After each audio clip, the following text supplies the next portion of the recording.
بسم الله الرحمن الرحيم.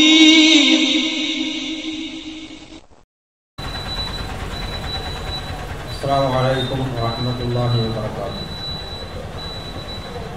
الحمد لله نحمده ونستعينه ونؤمن به ونتوكل عليه ونعوذ بالله من شرور أنفسنا ومن سيئات أعمالنا. من يهده الله فلا مضل له ومن يضلل فلا هادي له. نشهد أن لا إله إلا الله وحده لا شريك له ونشهد أن محمدا عبده ورسوله أرسله بالهدى ودين الحق ليظهره على الدين كله ولو كره المشركون.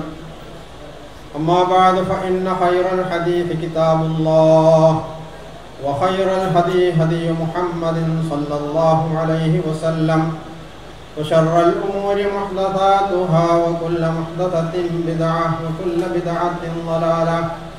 اللهم صل على محمد وعلى آل محمد كما صليت على إبراهيم وعلى آل إبراهيم. اللهم بارك على محمد وعلى آل محمد كما باركت على إبراهيم وعلى آل إبراهيم في العالمين إنك حميد مجيد.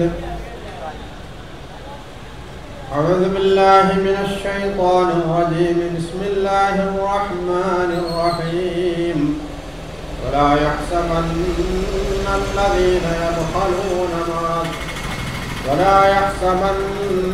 الذين يبخلون ما آتاهم الله من فضله هو خيرا لهم بل هو شر لهم سيطوقون ما بخلوا به يوم القيامة ولله ميراث السماوات والأرض والله بما تعملون خبير. صدق الله مولانا العظيم. പ്രിയ സഹോദരന്മാരെ, നാട്ടുകാരെ, സംഘടിത സക്കാത്ത് സംബന്ധിച്ച് ചില സംഗതികൾ, അതിൻ്റെ ആവശ്യകതയും അനിവാര്യതയും അത് സംബന്ധിച്ച് നമ്മളുടെ സമൂഹത്തിൽ നിലനിൽക്കുന്ന ചില സംശയങ്ങളുടെ യഥാർത്ഥ അവസ്ഥയുമാണ് ഇവിടെ പറയാൻ ഉദ്ദേശിക്കുന്നത്. അതോടൊപ്പം വിശുദ്ധ റമദാൻ നമ്മളുടെ പടിവാതിൽക്കൽ എത്തി നിൽക്കുകയാണ്.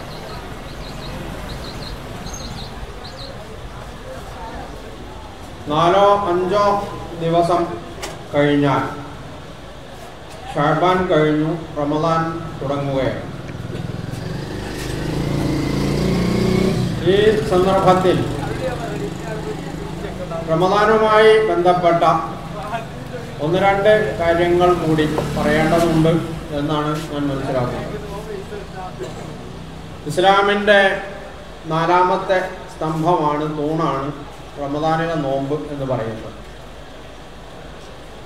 പ്രവാചകന്മാരിലൂടെ, അള്ളാഹു നിയോഗിച്ച എല്ലാ പ്രവാചകന്മാരിലൂടെയും അവരുടെ സമൂഹങ്ങൾക്ക് അള്ളാഹു നിർബന്ധമാക്കിയ ഒരു സംഗതിയാണ് നോമ്പ് എന്ന് പറയുന്നത്. അത് ഏത് കാലത്ത് ഏത് മാസത്തിലായിരുന്നു എന്നത് നമുക്ക് വ്യക്തമല്ലെങ്കിൽ പോലും വിശുദ്ധ ഖുർആൻ ആ സംഗതി വളരെ വ്യക്തമായി തന്നെ പറഞ്ഞിട്ടുണ്ട്. യാ അയ്യുഹല്ലദീന ആമനൂ കുതിബ അലൈക്കുമുസ് സിയാമു കമാ കുതിബ അലല്ലദീന മിൻ ഖബ്ലിക്കും. വിശ്വസിച്ചവരെ, നിങ്ങളുടെ പൂർവികന്മാർക്ക് എന്നതുപോലെ നിങ്ങൾക്കും നോമ്പ് നിർബന്ധമാക്കിയിരിക്കുന്നു എന്നാണ് ഖുർആൻ പറയുന്നത്. അപ്പോൾ ഈ കാര്യം നമ്മളുടെ പൂർവികന്മാർക്കും നിർബന്ധമായിരുന്നു. അതിൻ്റെ തുടർച്ച എന്ന നിലക്കാണ് മുഹമ്മദ് മുസ്തഫ സല്ലല്ലാഹു അലൈഹി വസല്ലമയുടെ സമൂഹമായ ഇന്നത്തെ മുസ്ലിം സമൂഹത്തിന് ഇത് നിർബന്ധമാക്കിയിട്ടുണ്ട്.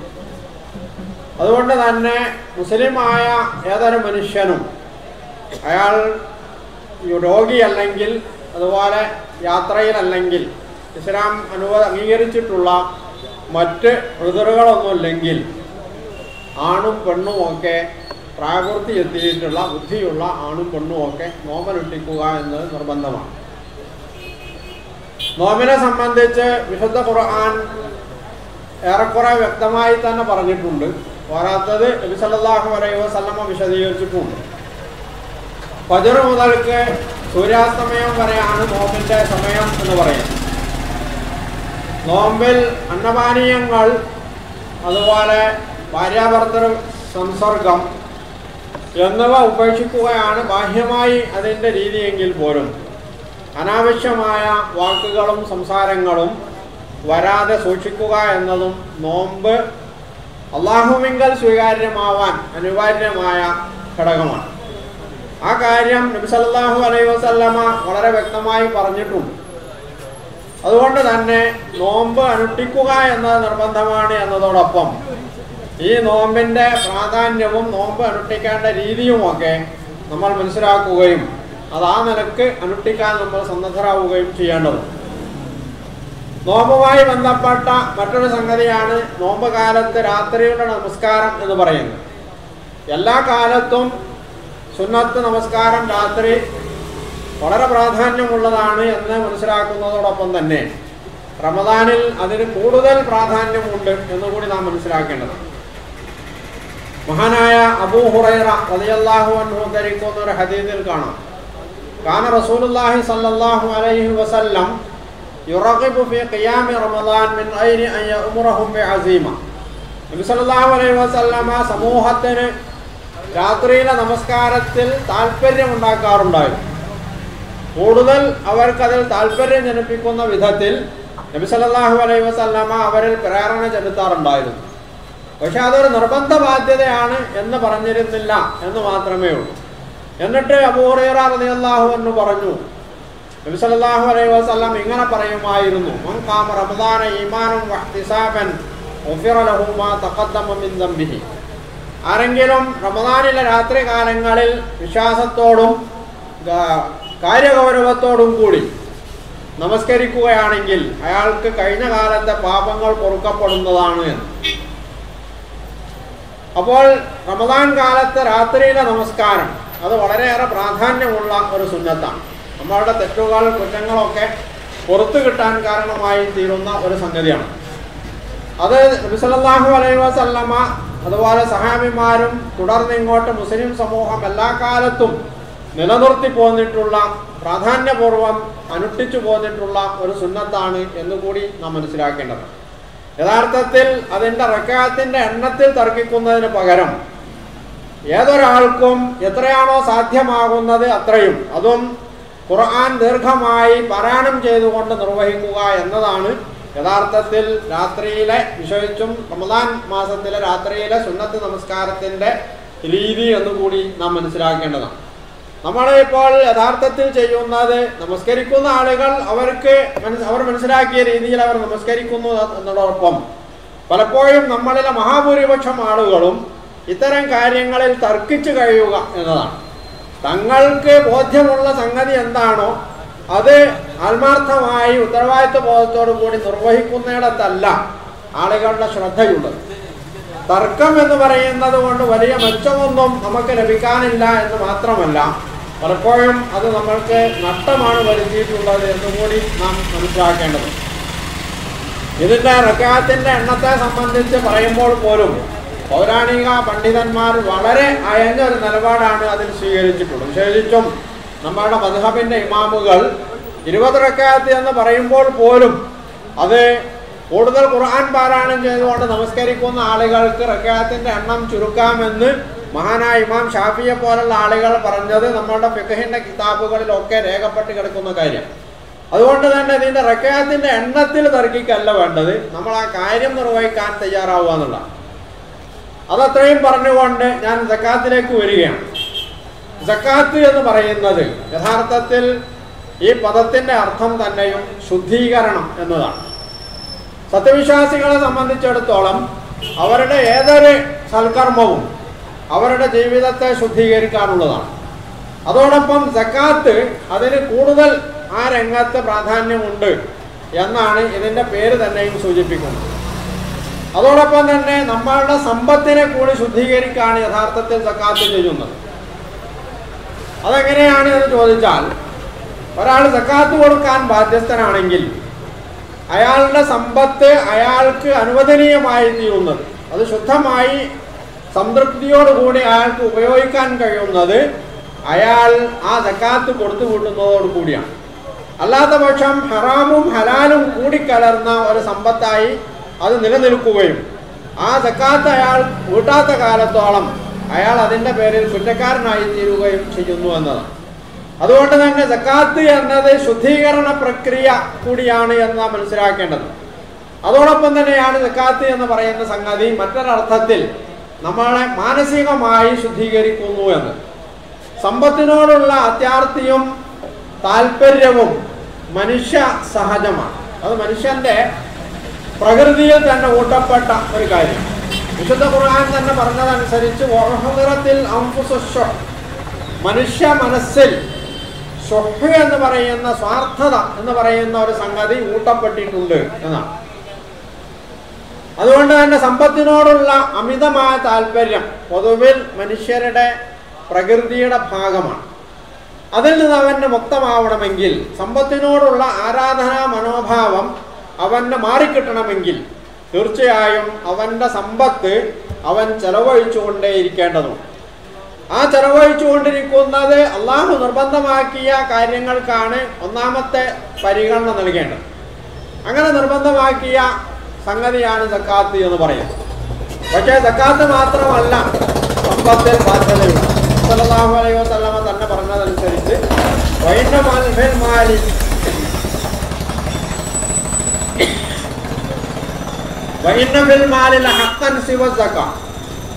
സമ്പത്തിൽ സക്കാത്തിന് പുറമെയും ബാധ്യതയുണ്ട് എന്ന് പറഞ്ഞിട്ടുണ്ട്. അപ്പോൾ പുറമെയുള്ള ബാധ്യത സക്കാത്ത് അത് നിർവഹിച്ചതിന് ശേഷമാണ് വന്നു ചേരുന്നത്.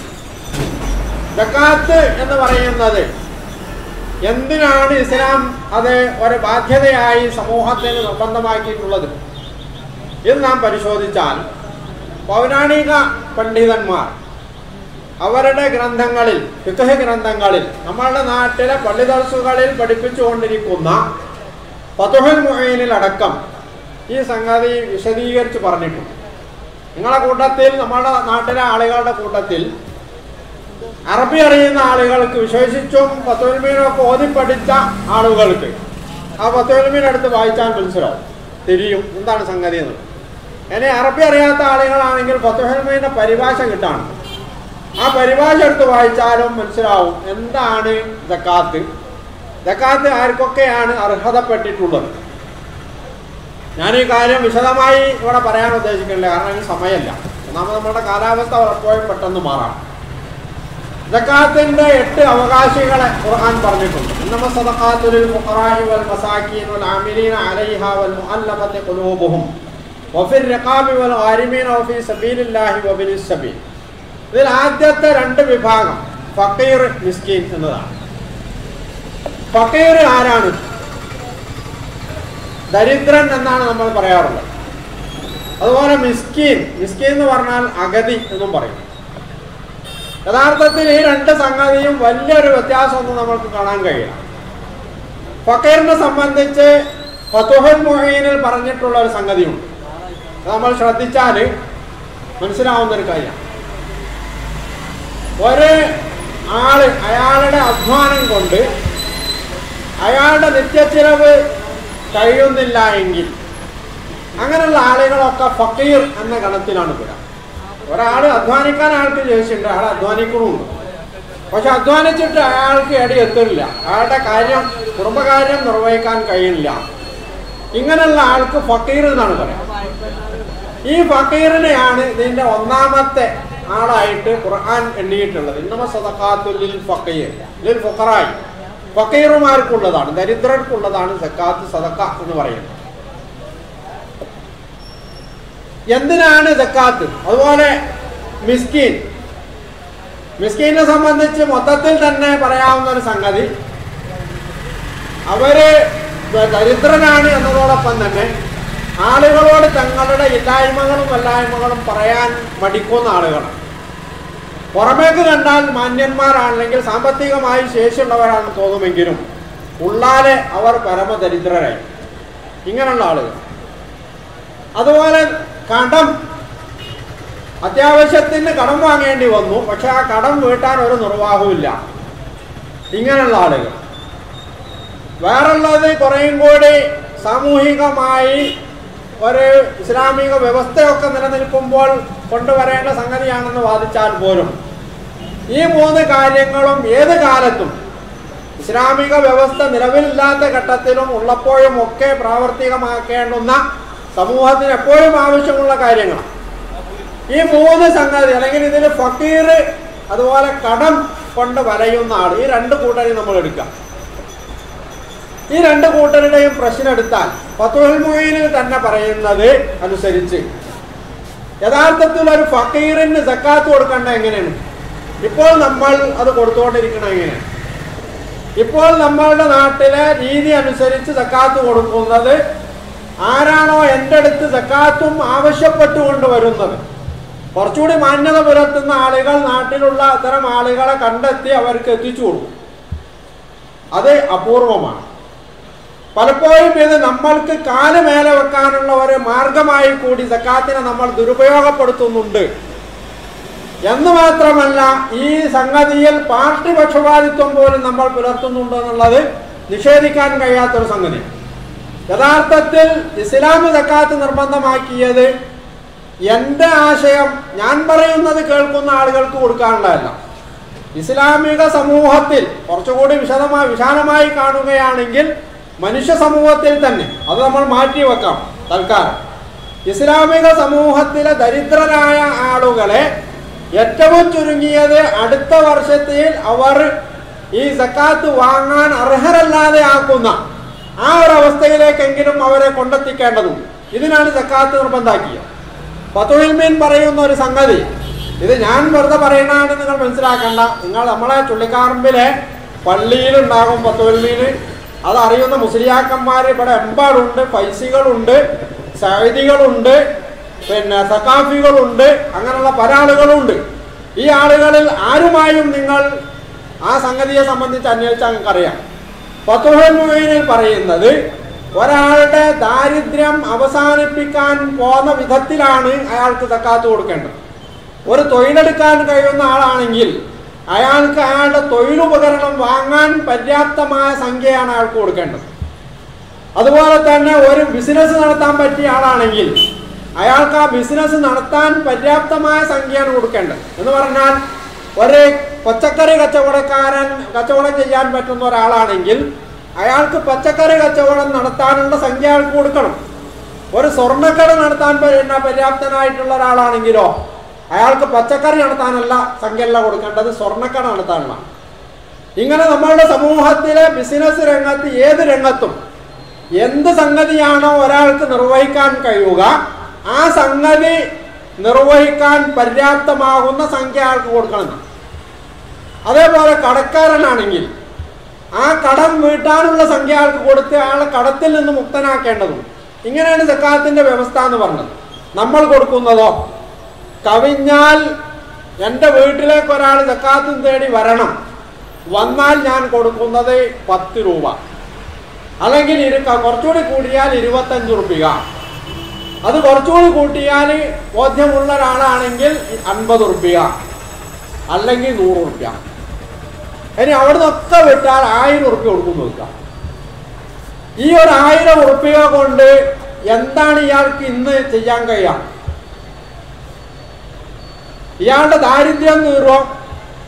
ഇനി തൊഴിലൊന്നും എടുക്കാൻ കഴിയാത്ത ആളാണെങ്കിലോ ഫത്ഹുൽ മുഈനിൽ തന്നെ പറയുന്നത് ആ മനുഷ്യന്റെ ഒരു വർഷത്തേക്ക് അയാളുടെയും കുടുംബത്തിൻ്റെയും ചെലവിനാവശ്യമായ സംഖ്യ കൊടുക്കണം. ഒരു വർഷക്കാലത്തേക്കുള്ള 1000 റുപ്യ കൊണ്ട് ഒരാൾക്ക് എന്ത് ചെയ്യാൻ കഴിയും? വല്ലാണ്ട് അരട്ടിച്ച് ജീവിച്ചാൽ ഒരാഴ്ച അയാൾക്ക് കഴിയാൻ പിന്നെ പറ്റുമെന്ന് നോക്കാം. അത് തന്നെ കുറച്ച് കടന്നു കഴിഞ്ഞാണ്. അതിശയോക്തിപരമാണ് നമ്മളുടെ സമൂഹത്തിൽ. അപ്പോൾ ഇതുകൊണ്ട് സക്കാത്ത് കൂടുമല്ലേ? ഇത് നമ്മൾ ശ്രദ്ധിക്കേണ്ട ഒരു സംഗതിയാണ്. ഇനി കടക്കാരൻ്റെ കാര്യമാണെങ്കിൽ ഒരാൾക്ക് 100 റുപ്യ 1000 റുപ്യയും 10000 റുപ്യയും കിട്ടിയാൽ അയാളുടെ കടം തീർന്നോണമെന്നില്ല. അപ്പോൾ ഇങ്ങനെയുള്ള ദരിദ്രരെ ഉയർത്തിക്കൊണ്ടുവരിക, ഇസ്ലാമിക സമ്പൽ വ്യവസ്ഥയുടെ വളരെ സുപ്രധാനമായിട്ടുള്ള ഒരു സംഗതിയാണ് സക്കാത്ത് എന്ന് പറയുന്നത്. ഇസ്ലാമിക സമ്പദ് വ്യവസ്ഥയുടെ ആണിക്കല്ല് എന്നാണ് സക്കാത്തിനെ പറ്റി പറയേണ്ടത്. നമ്മളുടെ ചെറുവാടിയിൽ മാത്രം നമ്മൾ പരിശോധിച്ച് നോക്കാം. ഇവിടെയുള്ള സമ്പന്നർ അവർ സംഘടിതമായി, സംഘടിതം എന്ന് പറയുമ്പോൾ ഇത് കമ്മിറ്റി ഏൽപ്പിക്കുക എന്നുള്ളതൊന്നും ഇവിടെ അർത്ഥമാക്കേണ്ടതില്ല, അതിലേക്ക് ഞാൻ വരാം. ഇത് സമാഹരിച്ചുകൊണ്ട് മുസ്ലിം സമൂഹം, ഉമ്മത്ത് മുസ്ലിം, ചെറുവാടിയിലെ മുസ്ലിങ്ങൾ കൂട്ടായുള്ള ഒരു സംരംഭം നടത്തുകയാണെങ്കിൽ ഈ ചെറുവാടിയിൽ സക്കാത്ത് നൽകാൻ ബാധ്യസ്ഥരായിട്ടുള്ള ആളുകളെ മൊത്തത്തിലെടുക്കുക. അവർ സക്കാത്ത് കൊടുക്കേണ്ടുന്ന അവരുടെ ബാധ്യത അനുസരിച്ചുള്ള സംഖ്യ അവർ കൊടുക്കുന്നു എന്നും വെക്കാം. ഈ ചെറുവാടിയിലെ മുസ്ലിങ്ങളുടെ പ്രശ്നങ്ങൾ പരിഹരിക്കാൻ കഴിയുമല്ലേ? ഇവിടെ ദരിദ്രരായിട്ടുള്ള ആളുകളുണ്ട്, തൊഴിലില്ലാത്ത ആളുകളുണ്ട്, ഇവർക്ക് തൊഴിലുണ്ടാക്കി കൊടുക്കാം. കടം കൊണ്ട് വിഷമിക്കുന്ന ആളുകളുണ്ട്, അവരുടെ കടം വീട്ടാം. വിദ്യാഭ്യാസത്തിന് കുട്ടികളെ പഠിപ്പിക്കാൻ കഴിവില്ലാത്ത ആളുകളുണ്ട്, അവരുടെ വിദ്യാഭ്യാസ പ്രശ്നങ്ങൾ പരിഹരിക്കാം. വീട് നിർമ്മിക്കാൻ കഴിയാത്ത ആളുകളുണ്ട്, അവരുടെ വീട് നിർമ്മിക്കാം. ഇത് ചിലപ്പോൾ ഒരു കൊല്ലം കൊണ്ട് കഴിഞ്ഞോണമെന്നില്ല, 10 കൊല്ലം നമ്മൾ പ്രവർത്തിച്ചു നോക്കാം. ചെറുവാടിയിലെ മൊത്തം സമൂഹത്തിനെ സമ്പന്നമാക്കാൻ ഈ സക്കാത്ത് മാത്രം മതി. ഇവിടെ ഒരു കുട്ടിയും പിന്നെ അവരുടെ ആവശ്യങ്ങളുമായി ആരെയും സമീപിക്കേണ്ടി വരില്ല. നമ്മൾ എന്തുകൊണ്ട് ഇതിന് മുതിരുന്നില്ല എന്ന് ചോദിച്ചാൽ, ഒന്ന്, നമ്മൾ ഇസ്ലാമിനെ മനസ്സിലാക്കിയത് വളരെ വികൃതമായ, ഇത് സാധാരണക്കാരെക്കാൾ വളരെ വികൃതമായി മനസ്സിലാക്കിയത് നമ്മളുടെ പണ്ഡിതന്മാരാണ് എന്നത് ഞാൻ ഉത്തരവാദിത്വ ബോധത്തോടു കൂടിയാണ് പറയുന്നത്. നമ്മളുടെ പണ്ഡിതന്മാരെ സംബന്ധിച്ചിടത്തോളം അവർക്ക് ഇസ്ലാമിനെ സംബന്ധിച്ച വ്യക്തമായ കാഴ്ചപ്പാടില്ല. ആകപ്പാടെ അവർ പഠിക്കുന്നത് നമസ്കാരവുമായി ബന്ധപ്പെട്ട, നോമ്പുമായി ബന്ധപ്പെട്ട, അതുപോലെ വിവാഹവുമായി ബന്ധപ്പെട്ട ചില മസലകൾ മാത്രമാണ്. ഇസ്ലാമിനെ അതിൻ്റെ തനത് രൂപത്തിൽ അതിൻ്റെ എല്ലാ വശങ്ങളെയും ഒരു ജീവിത വ്യവസ്ഥ എന്ന നിലക്ക് പഠിപ്പിക്കാനോ പഠിപ്പിക്കാനോ ആ നിലക്ക് സമൂഹത്തെ വളർത്തിക്കൊണ്ടുവരുവാനോ അവർ സന്നദ്ധരല്ലാത്തത് കൊണ്ട് അവരും ഈ കാര്യത്തെ വികലമായി മനസ്സിലാക്കിയിരിക്കുന്നു. സമൂഹം അങ്ങനെ തന്നെ മനസ്സിലാക്കും. സമൂഹം ഒരിക്കലും ഇതിൽ ഈ ഉറക്കിൽ നിന്ന് ഉറക്കം തെളിയാൻ പാടില്ല എന്നാണ് നമ്മളൊക്കെ തീരുമാനിച്ചിട്ടുള്ളത്. അതുകൊണ്ട് സമൂഹം എങ്ങനെയെങ്കിലും നടന്നുകൊള്ളട്ടെ, പോയിക്കൊള്ളട്ടെ. നമ്മൾക്ക് ചില നമ്മളുടേതായ പാർട്ടി താല്പര്യങ്ങളുണ്ട്, ആ താല്പര്യങ്ങൾ പരിരക്ഷിക്കപ്പെടണം എന്ന് മാത്രമാണ് ഇവിടെ മിക്കവാറും എല്ലാവരുടെയും താല്പര്യം. അതുകൊണ്ട് ഈ കാര്യം ജനങ്ങളുടെ മുമ്പിൽ വെക്കാൻ ആരും സന്നദ്ധരല്ല. അപ്പോൾ ഈ രീതിയിൽ ദാരിദ്ര്യ നിർമ്മാർജ്ജനം എന്നത് ഇസ്ലാമിൻ്റെ സക്കാത്ത് വ്യവസ്ഥയുടെ വളരെ പ്രധാനപ്പെട്ട ഒരു വശമാണ് എന്ന് നാം മനസ്സിലാക്കേണ്ടത്. ഇത് സാധ്യമാവണമെങ്കിൽ ഇത് സമാഹരിച്ചുകൊണ്ട് സംഘടിതമായി നിർവഹിച്ചെങ്കിലേ സാധ്യമാവും. അപ്പോഴാണ് സക്കാത്ത് സംഘടിതമായി കൊടുക്കുന്നത്, അത് പുതിയ ഏർപ്പാടാണ്, അത് സഹിയാവൂല, അത് കൊടുത്താൽ സക്കാത്ത് വീടൂല എന്നൊക്കെ പറയുന്നു. ഞാൻ ചോദിക്കട്ടെ, അവർ പറയുന്നത് ഇസ്ലാമിലെ ഖലീഫയ്ക്ക്, ഇമാമിന് മാത്രമാണ് സക്കാത്ത് പിരിപ്പിക്കാനുള്ള അവകാശമുള്ളത്. അത് നമ്മൾ അംഗീകരിച്ചു. ഇസ്ലാമിക വ്യവസ്ഥ ഇമാം, ഖലീഫ, അമീറുൽ മുഅ്മിനീൻ, അങ്ങനെ ഒരു സംവിധാനം ലോകത്ത് അവിടെ ഇല്ലല്ലോ.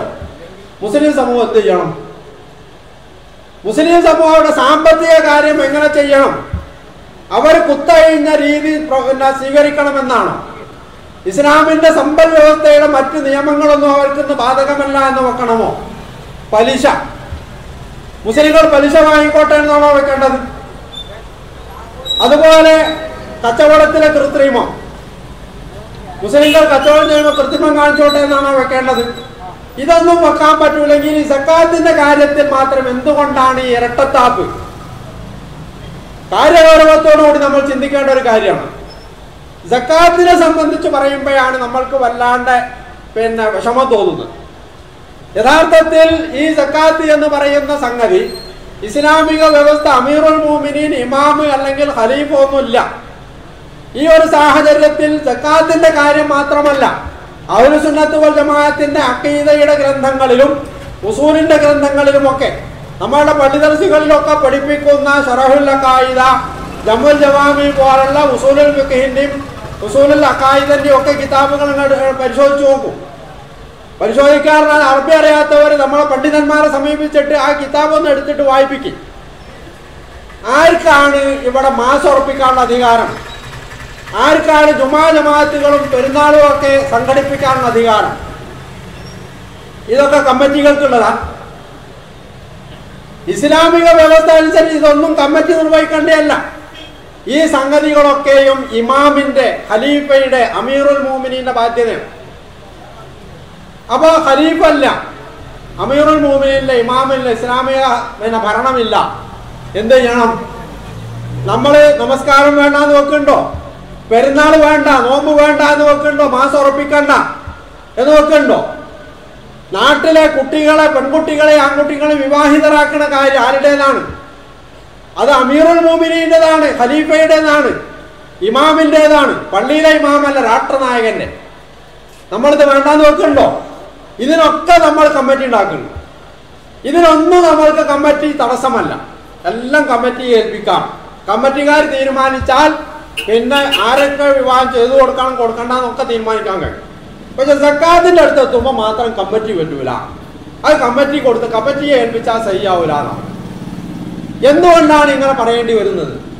അതിന് കമ്മിറ്റി വേണ്ട, നമ്മൾ പറയാൻ അംഗീകരിക്കാം. എന്തുകൊണ്ട്? ചെറുവാടിയിലെ മൊത്തം മുസ്ലിങ്ങൾ എടുക്കാം. ചെറുവാടിയിൽ 5-8 പള്ളികളുണ്ട്, ജുമുഅത്ത് പള്ളികൾ. യഥാർത്ഥത്തിൽ ഒരു മഹല്ല്, ചെറുവാടി മഹല്ല്, ഇവിടെ ഈ പള്ളികളൊക്കെ ഉണ്ടായിക്കോട്ടെ, ഓരോ കൂട്ടരും അവരുടെ വീക്ഷണമനുസരിച്ച് ഖുതുബയും ജുമുഅയും ഒക്കെ നടത്തട്ടെ. എന്നാൽ പോലും ചെറുവാടിയിലെ മുസ്ലിങ്ങൾക്ക് ഒരു നേതൃത്വത്തെ തെരഞ്ഞെടുത്തുകൊണ്ട് ആ നേതൃത്വത്തിന്റെ കീഴിൽ സക്കാത്ത് സംഘടിപ്പിക്കണതിന് ആരാ ഇവിടെ എതിരും? ഇന്ത്യൻ ഭരണഘടന എതിരാണോ? India government എതിരാണോ? ബാക്കി കാര്യങ്ങൾക്കൊന്നും ഇന്ത്യ ഗവൺമെന്റ് എതിരല്ലെങ്കിൽ ഇതിന് മാത്രം ഇന്ത്യ ഗവൺമെന്റ് എതിരാൻ പറ്റുമല്ലോ. അപ്പോൾ ചെറുവാടിയിലെ മൊത്തം മുസ്ലിങ്ങൾ, ജമാഅത്തുകാരും, സമസ്തയിലെ ഒരു ഗ്രൂപ്പും, മുജാഹിദിലെ ഗ്രൂപ്പുകളും, തബ്ലീഗുകാരും ഇവരൊക്കെ സംഘടിച്ചുകൊണ്ട് ചെറുവാടിയിലെ ഒരു ഇസ്ലാമിക നേതൃത്വത്തെ ഈ ഒരു കാര്യത്തിന്, ഇതിന് നമ്മൾ പറയാം ലറൂറത്തിന്റെ നേതൃത്വം.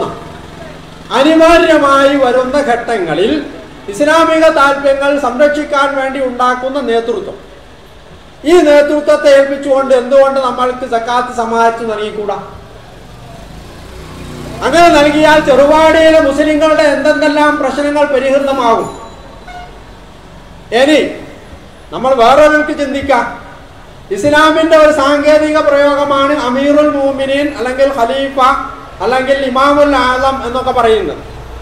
ഈ സാങ്കേതിക പ്രയോഗം എല്ലാ കാലത്തും നിലനിൽക്കണമെന്നുണ്ടോ? അത് നമ്മൾ ചിന്തിക്കേണ്ടതാണ്. അപ്പൊ ഞാൻ ഫക്കീറിനെ സംബന്ധിച്ച് പറഞ്ഞു. ഫത്വൽ മുഈനിൽ ഫക്കീറിനെ പറ്റി പരിചയപ്പെടുത്തിയിട്ടുണ്ടല്ലോ. ഇത് ഞാൻ പറയുന്നത് നിങ്ങൾക്ക് വിശ്വാസം അല്ലെങ്കിൽ മൗലവിമാരോട് ചോദിച്ചു നോക്കി. ഫത്വൽ മുഈനിൽ ഫക്കീറിനെ പരിചയപ്പെടുത്തിയിട്ടുണ്ട്. ഫക്കീർ പറഞ്ഞ ആരാണെന്ന് ഞാൻ പറഞ്ഞു. ആ കൂട്ടത്തിൽ തന്നെ ഫക്കീർ നല്ല സമ്പന്നനായിട്ടുള്ള ഒരു മനുഷ്യൻ. അപ്പൊ നമ്മളെ ചെറുവാടിയിൽ നിന്ന് കാസർഗോട്ടേക്ക് ഏതാണ്ട് 100 കിലോമീറ്ററിലധികം ദൂരമുണ്ട്. കൃത്യമായിട്ട് എനിക്ക് അറിയില്ല, എന്താണ് 100 കിലോമീറ്ററിലധികം ദൂരമുണ്ട്. ഒരാൾക്ക്, ചെറുവാടിക്കാരനായ ഒരാൾക്ക് കാസർഗോഡ് നല്ല സമ്പത്തുണ്ട് നോക്കാം. ഫത്വൽ പറഞ്ഞ കാര്യം ഞാൻ പറഞ്ഞു. കാസർഗോഡ് അയാൾക്ക് നല്ലോണം സമ്പത്തുണ്ട്, പക്ഷെ ഇവിടെ അയാൾക്ക് സമ്പത്തില്ല. എങ്കിൽ ഫത്വൽ മുഈനിൽ പറയുന്നത് സക്കാത്തിന്റെ ഫക്കീർ എന്ന് പറയുന്ന ഈ വകുപ്പിൽ ഇയാളും പെടും. കാരണം എന്താ കാരണം എന്നറിയാമെങ്കിൽ ഫത്വൽ മുഈനോ അല്ലെങ്കിൽ ഇസ്ലാമിലെ ഈ ഫിഖ്ഹുകൾ രൂപപ്പെടുന്ന കാലഘട്ടത്തിൽ യാത്ര എന്ന് പറയുന്നത് വളരെ ദുഷ്കരമായിരുന്നു. രണ്ട് മർഹല എന്നാണ് അതിന് പറയാം. രണ്ട് മർഹല എന്ന പഴയ അതനുസരിച്ച് 80 നാഴികയാണ്. 80 നാഴിക. അതുകൊണ്ടാണ് ഞാൻ ഏതാണ്ട് കാസർഗോഡ് 100 കിലോമീറ്ററിലധികം എന്ന് പറയുന്നത്. 80 നാഴിക എന്ന് പറഞ്ഞാൽ 100 കിലോമീറ്റർ കൂടുതൽ വരും. അപ്പൊ ഈ 2 മർഹല ദൂരത്തേക്ക് യാത്ര ചെയ്ത് എത്താനും അവിടെ നിന്ന് അയാളുടെ സമ്പത്ത് എടുത്തു കൊണ്ടുവരാനും ഒക്കെ ആ കാലഘട്ടത്തിൽ വളരെ പ്രയാസമായിരുന്നു. അതുകൊണ്ട് അന്നത്തെ ഫുഖഹാക്കൾ, നമ്മളുടെ പൊന്നാനിയിലെ സൈനുദ്ദീൻ മഖ്ദൂം അടക്കം, ഫത്വൽ മുഈൻ എഴുതിയിട്ടുള്ള സൈനുദ്ദീൻ മഖ്ദൂം അടക്കമുള്ള ആളുകൾ, അവർ ഫക്കീറിനെ പരിചയപ്പെടുത്തിയപ്പോൾ ഇങ്ങനെയുള്ള ആളുകളും ഫക്കീറിന്റെ കൂട്ടത്തിൽ വരും. അതുകൊണ്ട് ഇങ്ങനെ സമ്പത്തുള്ള ആളുകൾക്കും സക്കാത്തിന് അർഹതയുണ്ട് എന്ന് പറഞ്ഞു. ഇന്ന് നമ്മൾ ചിന്തിച്ചു നോക്കുക. അപ്പോൾ കാസർഗോഡൊക്കെ അടക്കട്ടെ, ഒരാൾ അമേരിക്കയിലാണ്, ചെറുവാടിക്കാരൻ ഒരാൾ, അയാൾക്ക് അമേരിക്കയിൽ സ്വത്തുണ്ട്, അയാളെ ബിസിനസ് അവിടെ നടന്നുകൊണ്ടിരിക്കുക. ഇന്ന് ഇയാളെ നമ്മൾ ഫക്കീറായിട്ട് ഇവിടെ ചെറുവാടിയിലിടണോ? എന്താ കാരണം? നിമിഷ നേരം കൊണ്ട് അയാൾക്ക് അമേരിക്കയിൽ നിന്ന് കാശ് ഇവിടെ എത്തിക്കാനുള്ള സംവിധാനം ഉണ്ട്. അപ്പോൾ നമ്മൾ ഫത്ഹുൽ മുഈനിലെ ഈ നിയമം മാറ്റി എഴുതുന്നു എന്ന് പറഞ്ഞാൽ ഓരോ കാലഘട്ടത്തിലും നിയമം മാറും. അടിസ്ഥാന നിയമമല്ല, വിശദീകരണങ്ങൾ, നിയമത്തിന്റെ വിശദീകരണങ്ങൾ മാറും. അതുകൊണ്ട് തന്നെ ഫത്ഹുൽ മുഈൻ എഴുതിയിരുന്ന കാലഘട്ടത്തിലെ ഫക്കീറല്ല നമ്മുടെ കാലഘട്ടത്തിലെ ഫക്കീർ എന്ന് പറയുന്നത്. കാസർഗോഡ് സമ്പത്തുള്ളവൻ പോലും ഇവിടെ ഫക്കീറായി ഗണിക്കപ്പെടുന്ന ഒരു കാലം ഉണ്ടായിരുന്നുവെങ്കിൽ ഇന്ന് അമേരിക്കയിൽ സമ്പത്തുള്ള ചെറുവാടിക്കാരനെ ഫക്കീറായിട്ട് കാണാൻ കഴിയില്ല. കാരണം അയാളുടെ സമ്പത്ത് നിമിഷ നേരം കൊണ്ട് അയാൾക്ക് ജീവിക്കാനുള്ള വഴി ഇവിടെ എത്തിക്കാനുള്ള എല്ലാ മാർഗവും പിന്നെ ലഭ്യമാണ്. അതുകൊണ്ട് അത്തരം ആളുകളെന്ന് ഫക്കീറായി എണ്ണീട്ട് അയാൾക്ക് സക്കാത്ത് കൊടുക്കുക, സക്കാത്ത് കൂടൂല എന്നുള്ളത് എല്ലാവരും അംഗീകരിക്കും. സാധാരണക്കാരൻ പോലും ചോദ്യം ചെയ്യും, എന്താ അയാൾക്ക് സക്കാത്ത് കൊടുക്കാൻ കാരണമെന്ന്. മൗലവിമാരുടെ കാര്യമൊക്കെ അടക്കട്ടെ, ഒരു വസ്തുവില്ലാത്ത സാധാരണക്കാരനായ, ഏറ്റവും വലിയ സാധാരണക്കാരിൽ സാധാരണക്കാരനായ മനുഷ്യൻ പോലും ഇത് അംഗീകരിച്ചു തരൂല. അപ്പൊ അവിടെ നിയമം മാറുകയാണ്. നിയമം നമ്മൾ മാറ്റി എഴുതേണ്ടി വരിക. കാരണം ഇത് ഖുർആനിലോ സുന്നത്തിലോ കണിശമായി പറഞ്ഞ സംഗതിയല്ല. അതുകൊണ്ടാണ് അത് മാറ്റി എഴുതേണ്ടി വരുന്നത്. ഇത് ഒരു മാനദണ്ഡം നമ്മൾ ഭരണകൂടത്തെ സംബന്ധിച്ചു വെക്കുക. ഇസ്ലാമിലെ ഖലീഫ ഉണ്ടായിരുന്ന കാലഘട്ടത്തിലെ തെരഞ്ഞെടുപ്പ് രീതി മറ്റൊന്നായിരുന്നു. അത് തന്നെയും 4 ഖലീഫമാരുടെ കാര്യത്തിലാണ് തെരഞ്ഞെടുപ്പ് നടന്നത്.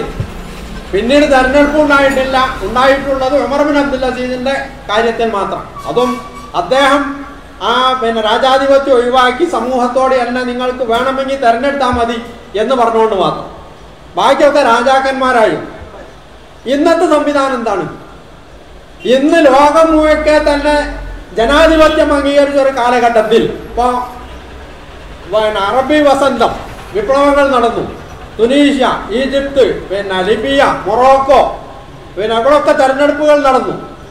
ഇവിടെയൊക്കെ രാഷ്ട്രനായകനെ നമ്മൾ അമീറുൽ മുഅ്മിനീൻ അല്ലെങ്കിൽ ഖലീഫ അല്ലെങ്കിൽ ഇമാം എന്നാണോ സംബോധന ചെയ്യാം?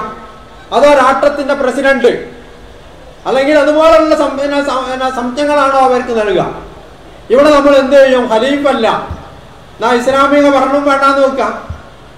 ഖലീഫല്ല, അതുകൊണ്ട് സക്കാത്ത് സംഭരിക്കേണ്ടതില്ല എന്ന് നോക്കാൻ പറ്റുമോ?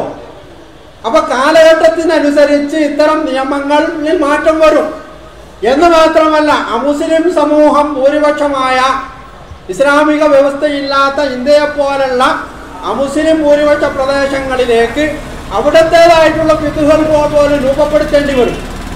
അതിനൊക്കെ ഇസ്ലാമിന് കൊയ്തുണ്ട്, മാർഗമുണ്ട്. അപ്പൊ ഈ രീതിയിൽ നമ്മുടെ കാലഘട്ടത്തിൽ നമ്മുടെ നാടുകളിൽ ഇസ്ലാമിക സമൂഹത്തിന്റെ സാമ്പത്തിക പരാധീനതകൾ, അവരുടെ ഈ പ്രയാസങ്ങൾ, പ്രശ്നങ്ങൾ പരിഹരിക്കാൻ എന്ത് വഴി? ഇവിടെ ജമാഅത്തെ ഇസ്ലാമി പറയുന്നത് കേൾക്കണമെന്ന് ഞങ്ങൾക്ക് വാശിയൊന്നുമില്ല, ഞങ്ങൾ നിങ്ങളെ കൂടെ കൂടാം. നമ്മൾക്ക് കൂട്ടായിട്ട് ശ്രമിക്കണേ എന്താ തടസ്സമുള്ളത്? ഇപ്പൊ നമ്മളുടെ പിന്നെ ചെറുവാടി ഖാദി അസീസ് ഫൈസിയാണ്. അസീസ് ഫൈസിയുടെ നേതൃത്വത്തിൽ നമ്മൾക്കൊരു സംവിധാനം ഉണ്ടാക്കിയാണ്. എന്താ? ജമാഅത്തെ ഇസ്ലാമി സഹകരിക്കാൻ തയ്യാറാണ്, ഒരു സംശയവും വേണ്ട. എന്തുകൊണ്ട് ചിന്തിച്ചുകൂടാ? കാരണം ചെറുവാടി മഹല്ല് എന്ന് പറയുമ്പോൾ ചെറുവാടിയുടെ ഖാദി അസീസ് ഫൈസിനെയാണ് ചെറുവാടി നിശ്ചയിച്ചിട്ടുള്ളത്. ആ നിലക്ക് ഖാദി ആയിക്കോട്ടെ നിന്റെ ഉത്തരവാദിത്വം. ആ നിലക്ക് നമ്മൾക്ക് സക്കാത്ത് സംഭരിക്കുകയും ചെറുവാടിയിലെ മൊത്തം ജനങ്ങളുടെ ഒരു കണക്കെടുത്തുകൊണ്ട് അവിടെ എത്ര ആളുകൾ ദരിദ്ര തൊഴിലില്ലാത്തവരുണ്ട്, എത്ര ആളുകൾക്ക് കുട്ടികൾക്ക് വിദ്യാഭ്യാസം ലഭിക്കേണ്ടതുണ്ട്, എത്ര കുട്ടികളെ കെട്ടിക്കേണ്ടതുണ്ട്, ആർക്കൊക്കെ വീടില്ലാത്തതുണ്ട്, ഇതൊക്കെ നമ്മൾ കണ്ടെടുക്കാൻ കഴിയില്ല.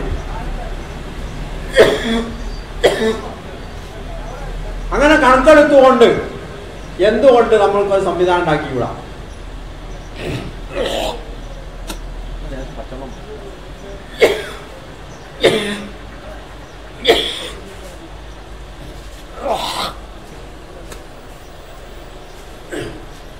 ആ നിലക്ക് ഒരു കണക്കെടുത്ത് ഇങ്ങനൊരു സംവിധാനം ഉണ്ടാക്കി. ചെറുവാടിയിലെ മുസ്ലിങ്ങൾ മൊത്തം സഹകരിച്ചുകൊണ്ട് സക്കാത്ത് സംഭരിക്കാൻ കഴിയൂലേ?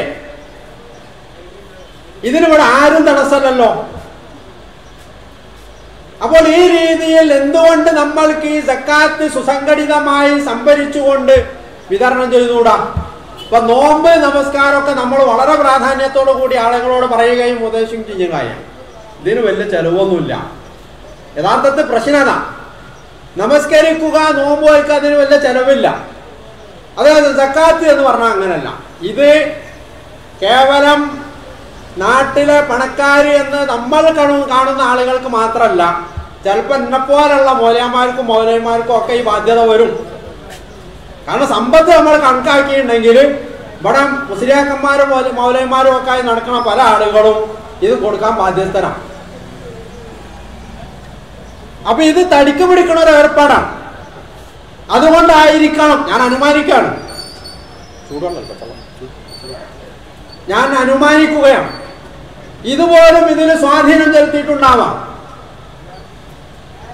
അപ്പൊ ഇസ്ലാം എന്ന് പറഞ്ഞാൽ കേവലം നമസ്കരിച്ച് നോൽബ് വെൽക്കുന്ന ഏർപ്പാട് മാത്രമല്ല ഇതിലുള്ളത്. സക്കാത്ത് എന്ന് പറയുന്നത് വളരെ സുപ്രധാനമായ സംഗതിയായിട്ടാണ് ഇസ്ലാം കൈകാര്യം ചെയ്തിട്ടുള്ളത്. നബി സല്ലല്ലാഹു അലൈഹി വസല്ലമയോട് ഖുർആൻ പറഞ്ഞത് ഖുദ് മിൻ അംവാലിഹിം സദഖതൻ തുതഹിറുഹും വതുസക്കീഹിം ബിഹാ വസല്ലി അലൈഹിം ഇന്ന സലാത്തക സകനുൽ ലഹും. അവരുടെ സമ്പത്തിൽ നിന്ന് അവരുടെ സക്കാത്തിന്റെ വിഹിതം പിടിച്ചു വാങ്ങണം. മാന്യമായി തരാൻ തയ്യാറില്ലാത്തവരോട് അത് പിടിച്ചു വാങ്ങണം എന്നാണ് ഇസ്ലാമിന്റെ നിർദ്ദേശം. അത് പക്ഷേ അധികാരമുള്ളവർക്ക് സാധ്യമാവുള്ളൂ, അത് നമ്മൾ സമ്മതിക്കുന്നു. പക്ഷെ എത്ര കർക്കശമായി പറഞ്ഞ ഒരു സംഗതിയെ നമ്മൾ എത്ര ലാഘവമായിട്ടാണ് കയ്യാളിക്കളയുന്നത്, ഇതാണ് നമ്മൾ ഇതിൽ ശ്രദ്ധിക്കേണ്ട കാര്യം.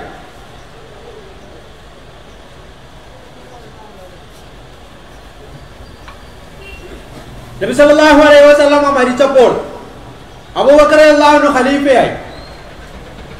ഒരു കൂട്ടർ പറഞ്ഞു, ഖുർആനിൽ പറഞ്ഞത് ഖുദ് മിൻ അംവാലിഹിം സദഖത എന്നാണ്. സക്കാത്ത് വാങ്ങാൻ നബി സല്ലല്ലാഹു അലൈഹി വസല്ലമയോടെ കൽപ്പന ഉള്ളൂ. അതുകൊണ്ട് നബിക്ക് സക്കാത്ത്, നബിയുടെ കയ്യിൽ സക്കാത്ത് ഏൽപ്പിക്കാനേ ഞങ്ങൾക്ക് ബാധ്യതയുള്ളൂ. ഞങ്ങൾ നിസ്കരിച്ചോളാം, നോമ്പ് വെച്ചോളാം, പക്ഷെ സക്കാത്ത് ഞങ്ങൾ കൊടുക്കൂല, അബൂബക്കറിന്റെ കയ്യിൽ കൊടുക്കൂല എന്ന് പറഞ്ഞു. അബൂബക്കർ റളിയല്ലാഹു അൻഹു എന്ത് പറഞ്ഞു? അബൂബക്കർ റളിയല്ലാഹു അൻഹു പറഞ്ഞു, ലഉഖാതിലന്ന മൻ ഫറഖ ബൈന സകാത്തി വസ്സലാ. സകാത്തും നമസ്കാരവും ഇത് രണ്ടും രണ്ട് സംഗതിയായി കാണുന്ന ആളുകളോട് ഞാൻ യുദ്ധം ചെയ്യുന്നാണ് അബൂബക്കർ റളിയല്ലാഹു അൻഹു പറഞ്ഞത്. യുദ്ധം ചെയ്തത് പറയുക മാത്രമല്ല അദ്ദേഹം ചെയ്തത്, അവരോട് യുദ്ധം ചെയ്തു. സകാത്ത് കൊടുക്കാമെന്ന് അവർ സമ്മതിച്ചതിന്റെ ശേഷമാണ് യുദ്ധം നിർത്തിയിട്ടുള്ളത്. അപ്പോൾ കൊടുക്കില്ലെങ്കിൽ യുദ്ധം ചെയ്തുകൊണ്ടും വാങ്ങേണ്ട. എന്നാൽ അത്രത്തോളം നമസ്കാരത്തിന്റെ കാര്യത്തിൽ പറഞ്ഞോ? ഞാൻ പഠിച്ചെടുത്തോളാണെയും കണ്ടില്ല ഒരു കൂട്ടം നിസ്കരിക്കണമെങ്കിൽ യുദ്ധം ചെയ്യണമെന്ന്.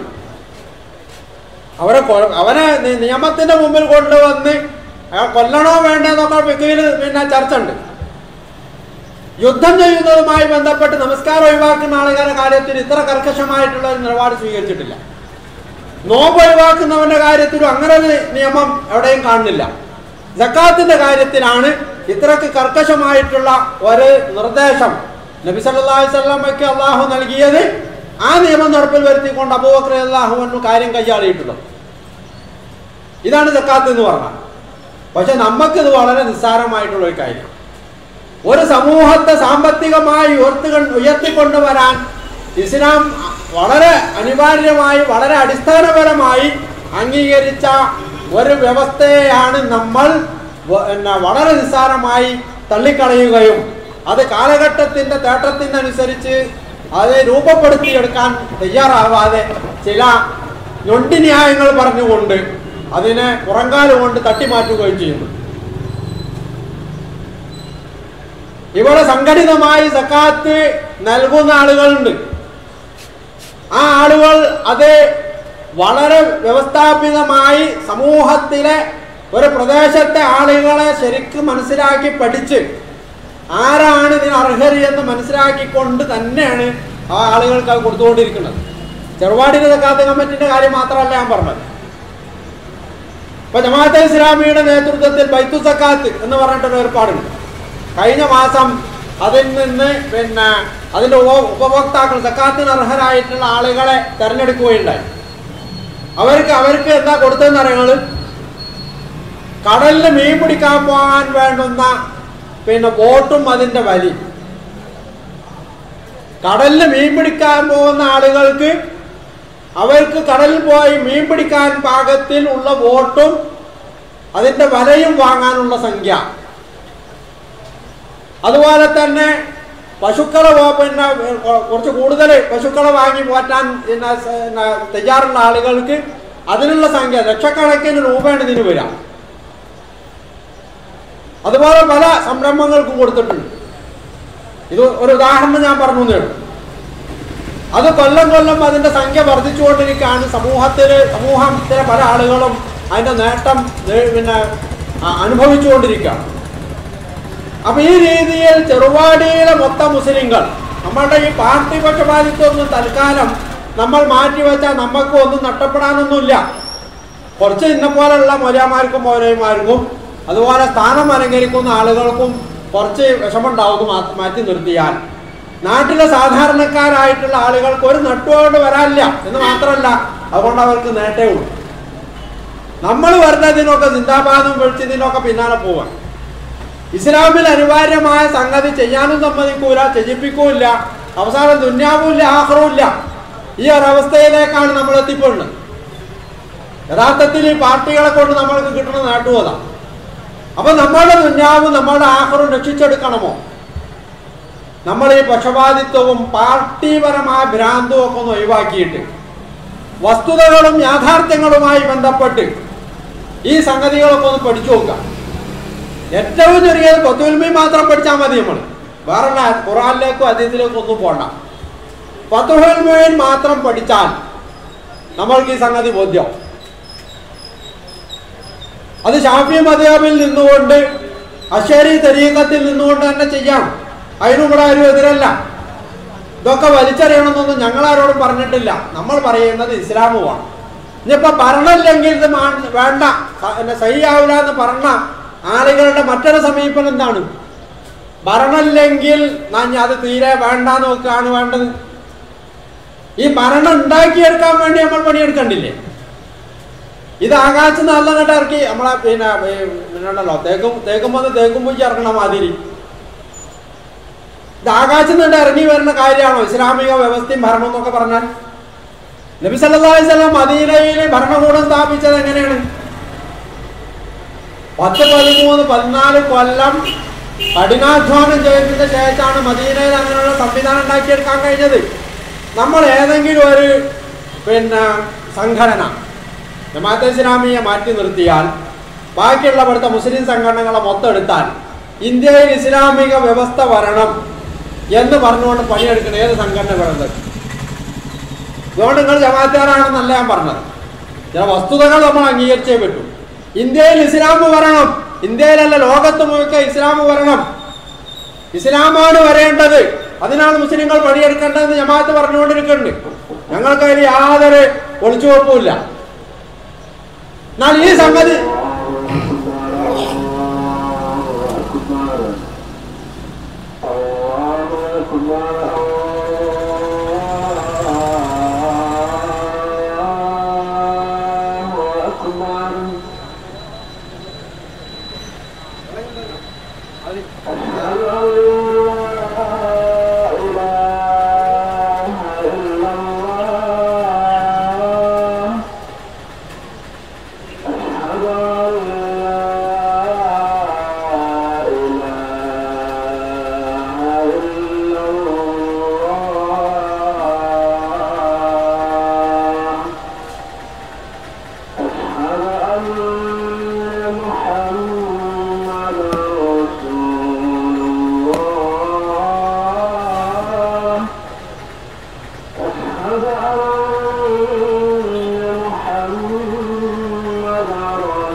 അപ്പോൾ ഇസ്ലാമിക വ്യവസ്ഥ വരണം.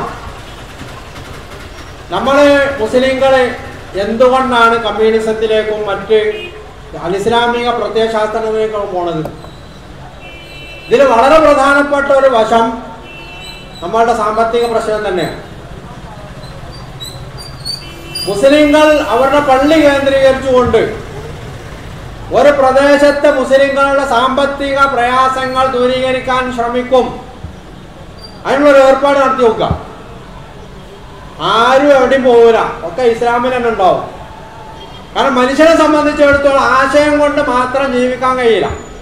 അവൻ്റെ ആമാശയം എന്ന് പറയുന്ന ഒരു സംഗതി, അവൻ്റെ ആത്മാവിൻ്റെ ദാഹവും വിശപ്പും തീർക്കുന്നതോടൊപ്പം അവൻ്റെ ആമാശയത്തിൻ്റെ വിശപ്പും ദാഹവും അവൻ തീർക്കേണ്ടതുണ്ട്.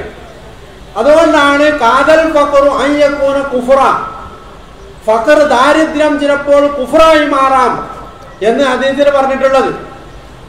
അപ്പൊ സാമ്പത്തിക പ്രശ്നങ്ങൾ പരിഹരിച്ചു കൊടുക്കാൻ തയ്യാറുണ്ടെങ്കിൽ സമൂഹത്തിൽ ഒരു കുട്ടിയും ഇസ്ലാമിന്റെ പുറത്തു പോകൂല. മറ്റൊരു പ്രത്യയശാസ്ത്രത്തിനും വേണ്ടി അവർ പണിയെടുക്കൂല.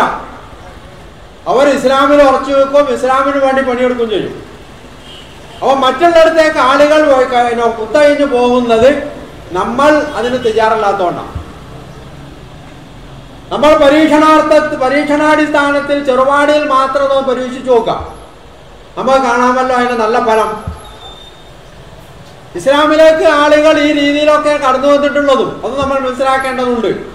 പലപ്പോഴും ഇസ്ലാമിൻ്റെ ആശയം ഗ്രഹിച്ചുകൊണ്ട് കടന്നു വരുന്നതിനേക്കാൾ കൂടുതലും ആളുകൾ പലപ്പോഴും ഇസ്ലാമിൻ്റെ സാമ്പത്തിക തത്വങ്ങളും അതിൻ്റെ പ്രായോഗികതയും മനസ്സിലാക്കി കടന്നു വന്നിട്ടുണ്ട്. ചരിത്രം വായിച്ചാൽ നമുക്കൊക്കെ മനസ്സിലാക്കാൻ കഴിയും. ഇനി സകാത്ത് ഏൽപ്പിക്കുന്ന ആള് വക്കാലത്ത് ഏൽപ്പിക്കാവുന്ന സംഗതി ഉണ്ട്. ഈ വക്കാലത്തിനെ സംബന്ധിച്ച് പോലും നമ്മൾ മനസ്സിലാക്കേണ്ടത്, സകാത്ത് കൊടുക്കാൻ നമ്മൾ ഒരാളെ നിർണയിച്ചുകൊണ്ട് അയാൾക്ക് അതിൻ്റെ അവകാശിയെ കണ്ടെത്തിക്കൊണ്ട് അയാൾക്ക് സകാത്ത് കൊടുക്കാൻ നമ്മൾ തന്നെ കൊടുത്തോണമെന്നില്ല. അമുസ്ലിമിൻ്റെ കയ്യിൽ പോലും അയാളെ വക്കാലത്ത് ഏൽപ്പിച്ചിട്ട് കൊടുത്തേക്കാം. ഒരു അമുസ്ലിമിനെ പോലും വക്കാലത്ത് ഏൽപ്പിച്ചിട്ട് കൊടുത്തിട്ട് ആ സകാത്തിന്റെ സംഖ്യ മറ്റേ ആൾക്ക് എത്തിച്ചു കൊടുക്കാമെന്നാണ് ഷാഫി ഫിഖിൽ പറയുന്നത്. ഇനി സക്കാത്തിന്റെ മുതൽ ഒന്നായിട്ട് ഒരാളെ കൈ കൊടുത്തിട്ട് അതിന്റെ ആളുകളെ കണ്ടെത്തി സക്കാത്തിന്റെ ധനമാണ്, സക്കാത്ത് കൊടുക്കുകയാണ് ഇന്ന ആളുടെ പകരമായി എന്ന് നിയ്യത്ത് ചെയ്യുന്ന കാര്യം അത് വക്കീലിനെ ഏൽപ്പിക്കാമെന്നാണ് ഫിഖിൽ പറയുന്നത്. ഈ രീതിയിലൊക്കെ വളരെ വിശാലമാണ് വക്കാലത്തിന്റെ പോലും സംഗതി എന്ന് പറയുന്നത്. അതുകൊണ്ട് ഇതൊന്നും പറഞ്ഞിട്ട് നമ്മൾക്ക് ഈ സംഗതിയെ നിസ്സാരവൽക്കരിക്കാനോ അല്ലെങ്കിൽ കൂട്ടായുള്ള ഈ സംരംഭത്തെ ഉപേക്ഷിക്കാനോ കഴിയുകയില്ല എന്ന് നമ്മൾ മനസ്സിലാക്കേണ്ടത്. ഞാനെൻ്റെ ഈ വാക്കുകൾ നീട്ടി പറയില്ല. അതുകൊണ്ട് നമ്മൾ മനസ്സിലാക്കേണ്ടത്, ഇസ്ലാമിൻ്റെ വളരെ പ്രധാനപ്പെട്ട സാമ്പത്തിക ഘടനയുടെ വളരെ പ്രധാനപ്പെട്ട ആണിക്കല്ല് എന്ന് പറയാവുന്ന ഒരു സംഗതിയാണ് സക്കാത്ത് എന്നും, ഈ സക്കാത്ത് സമൂഹം മഹല്ലിൻ്റെ നേതൃത്വത്തെ തെരഞ്ഞെടുത്തുകൊണ്ട്, അത് കമ്മിറ്റി ആവണമെന്നില്ല, കാതി ആയിക്കോട്ടെ, അല്ലെങ്കിൽ അന്നലക്കുള്ള ഒരു സംവിധാനം ഒരു മഹല്ലിലെ മൊത്തം മുസ്ലിങ്ങൾ ചേർന്നുകൊണ്ട് തെരഞ്ഞെടുത്തുകൊണ്ട് ആ നേതൃത്വത്തെ സക്കാത്തിൻ്റെ മുതൽ ഏൽപ്പിക്കുകയും നാട്ടിലെ മുസ്ലിം സമൂഹത്തിലെ എല്ലാ വിഭാഗം ആളുകളെയും ഉൾക്കൊണ്ടുകൊണ്ട് അവരിലെ സക്കാത്തിന് അർഹരായ ആളുകളെ കണ്ടെത്തിക്കൊണ്ട്, പക്ഷപാതിത്വമില്ലാതെ കണ്ടെത്തിക്കൊണ്ട് അവർക്കത് വിതരണം ചെയ്യുകയും ചെയ്യുന്ന, അത് ഇങ്ങോട്ട് ചോദിച്ചു വരല്ല, അങ്ങോട്ട് എത്തിച്ചു കൊടുക്കുന്ന ഒരു സംവിധാനം. അങ്ങനെയാണല്ലോ ബൈത്തുൽ മാലിൽ നിന്ന് ഖലീഫമാരൊക്കെ ചെയ്തിട്ടുള്ളത്. അവര് ആളുകളെ നിശ്ചയിക്കുകയും ആ ആളുകളോട് ബൈത്തുൽ മാലിൽ വന്നിട്ട് വാങ്ങാൻ പറയുകയാണ് ചെയ്യുക. അങ്ങനെ വരുമ്പോൾ വ്യക്തിയുടെ കയ്യിൽ നിന്ന് വാങ്ങുന്ന അങ്ങനെ ഒരു അവസ്ഥ ഉണ്ടാവില്ല. ബൈത്തുൽ മാല് പൊതുഭണ്ഡാരത്തിൽ നിന്ന് അവർക്ക് ടോക്കൺ കൊടുത്തിട്ട് അത് വന്ന് വാങ്ങുന്ന ഒരു രീതി സമൂഹം നാട്ടിൽ നടപ്പുവരുത്തിയാൽ എല്ലാ പ്രശ്നവും നമുക്ക് പരിഹരിക്കാൻ കഴിയും. മുസ്ലിം സമൂഹത്തെ സാമ്പത്തികമായി ഉയർത്തിക്കൊണ്ടുവരാൻ കഴിയും. ഇസ്ലാമിക സമൂഹത്തിന്റെ പുറത്തേക്ക് പോലും നമ്മളുടെ നിലവിലെ ഫിഖ്ഹിൽ പോലും ചില വകുപ്പുകൾ എന്തായാലും അതിനുണ്ട്. എല്ലാവർക്കും അത് വ്യാപകമായി കൊടുക്കണോ വേണ്ടതൊക്കെ വേറെ ചർച്ചയാണെങ്കിൽ പോലും മുഅല്ലഫത്തുൽ ഖുലൂബ് എന്ന് പറയുന്ന ഒരു വിഭാഗത്തെ സംബന്ധിച്ച് ഖുർആൻ പറയുന്നുണ്ട്. ഈ മുഅല്ലഫത്തുൽ ഖുലൂബ് ആരാണ് എന്നത് ഫത്ഹുൽ മുഈനിൽ അടക്കം വിശദീകരിച്ചിട്ടുണ്ട്. അതിൽ അമുസ്ലിങ്ങളും കൂടും.